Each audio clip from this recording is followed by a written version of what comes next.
ये कहानी ममता की है। बचपन से ही घर में ये एहसास दिलाकर पाला गया कि औरतों को बोलने का हक नहीं है। अरे ममता, जरा जल्दी जल्दी हाथ चलाओ। रोज ऑफिस में देर पहुंचता हूँ तुम्हारे कारण। लेकिन आपका सारा खाना पैक और तैयार भी है। अरे जबान जितनी चलाती हो उतना अगर हाथ चलाती ना तो शायद घर को अच्छे से मैनेज कर पाती। क्या मतलब है? क्या नहीं मिला आपको? मोजे मोजे कौन देगा? ममता भागकर पति को मोजे देती है। वो हर किसी का ख्याल रखती, लेकिन उसके घर में रोज का रोना लगा रहता। अरे माँ, आज स्कूल में टीचर ने मुझे फीस के लिए डांटा।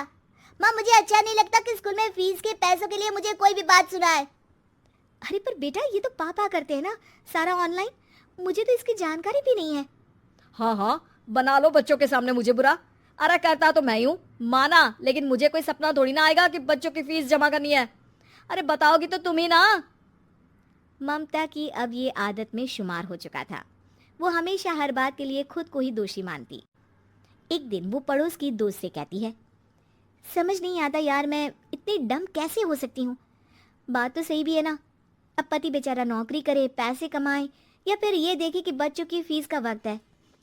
क्या करूँ यार। पता नहीं, मेरे पति तो सारा काम खुद ही करते हैं। वो तो कहते हैं कि तुम थक जाती होगी, सारा दिन घर बाहर बच्चे। तो अच्छा, ऐसे भी पति होते हैं क्या? अरे क्या बात कर रही है? भाई साहब कभी तुझे किसी बात के लिए सुनाते नहीं? किसने कहा नहीं सुनाते? अरे ये पति चीज ही ऐसी होती है कि बिना पत्नी को सुनाए उन्हें चैन की नींद कहाँ आती है। तो तू भी परेशान रहती होगी कि कैसे, क्या, कब भूल गई। अरे वो तो मुझे बस इस बात के लिए ताना देते हैं कि मैं वक्त पर खाना क्यों नहीं खाती या पार्लर जाकर अपनी साज सज्जा क्यों नहीं करवाती।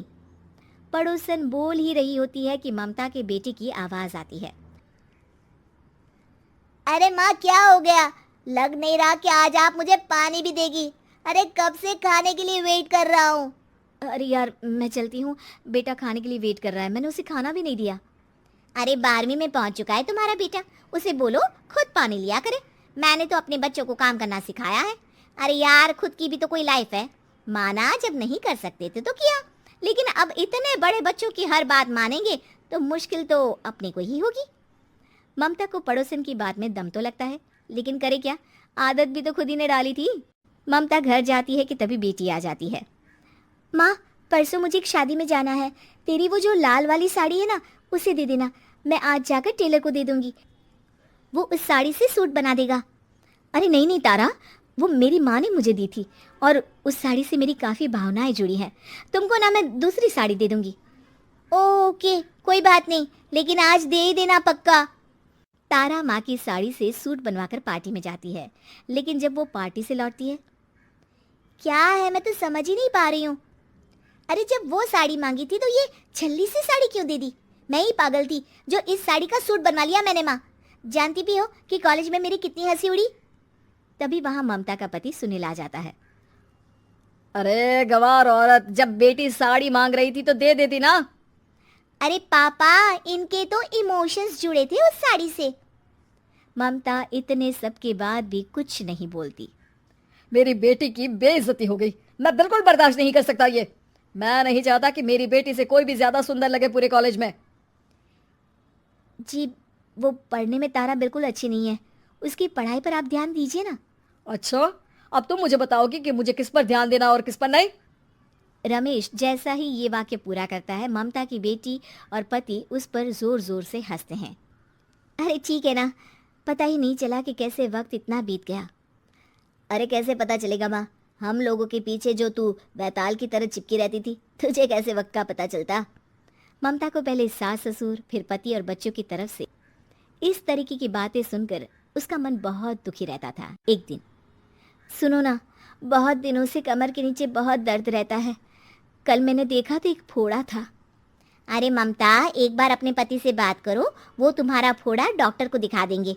अरे नहीं नहीं, वो तो गुस्सा हो जाएंगे। अरे क्यों गुस्सा हो जाएंगे? तुमको दर्द है? हाँ, लेकिन वो यही बोलेंगे कि ऑफिस जाऊं या फिर तुम्हें लेकर डॉक्टर के पास। तो बेटे से ही बात कर ले। अरे वो तो मैं कर लूं, लेकिन फोड़ा है ऐसी जगह कि उसे बताते मुझे शर्म आएगी। लेकिन कुछ ना कुछ तो करना ज़रूरी है ना। ऐसे कब तक फोड़े के दर्द से तड़पती रहेगी? अब तो सोच रही हूँ कि इनसे बात कर ही लूँ, वरना दर्द के मारे कहीं मर ना जाऊं। लेकिन शाम को, ममता, क्या किया तुमने आज? खाने के डिब्बे में कैसा खाना दिया था? दाल खराब हो गई थी। कब की थी?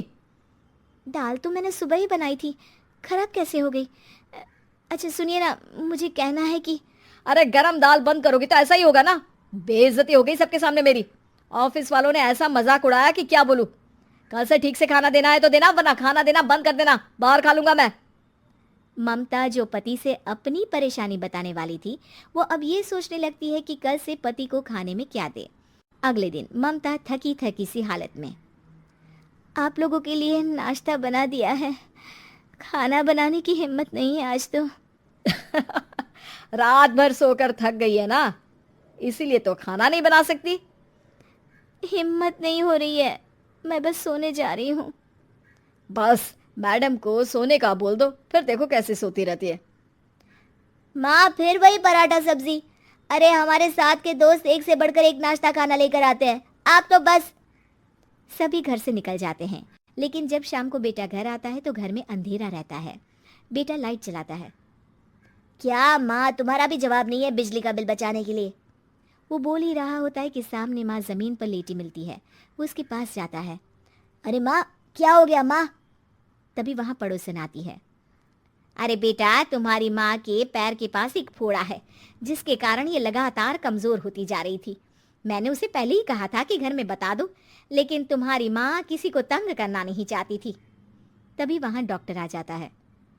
अरे इनके ऑर्गन में दिक्कत है, कोई बात है जो इनके मन में खटक रही है। अरे नहीं नहीं, इसके मन में कोई बात नहीं है, कोई काम है नहीं ना इसके पास, सारा दिन बस घर में ही रहती है। देखिए, मैं तो ये नहीं जानता, लेकिन हाँ, इनके मन में हमेशा कोई बात रह जाती होगी, इसलिए उनकी ये हालत है। अगर आप समय से नहीं ले आते तो हो सकता था कि। अरे नहीं नहीं डॉक्टर साहब, हम पूरी कोशिश करेंगे कि वो ठीक हो जाए। हम लोगों ने अपनी ही परेशानी माँ के सामने रखी, लेकिन किसी ने माँ की दिक्कत को जानने की कोशिश तक नहीं की। हाँ, मैंने भी ममता को हमेशा घरेलू ज़रूरत से ज़्यादा काम का नहीं सोचा था। ममता को होश आता है और वो खुद को अपने बेडरूम में देखती है। वो उठने की कोशिश करती है कि माँ, अब आप नहीं उठेंगी, हम लोग है ना, हम लोग आपको पूरी तरह से खुश रखने की कोशिश करेंगे।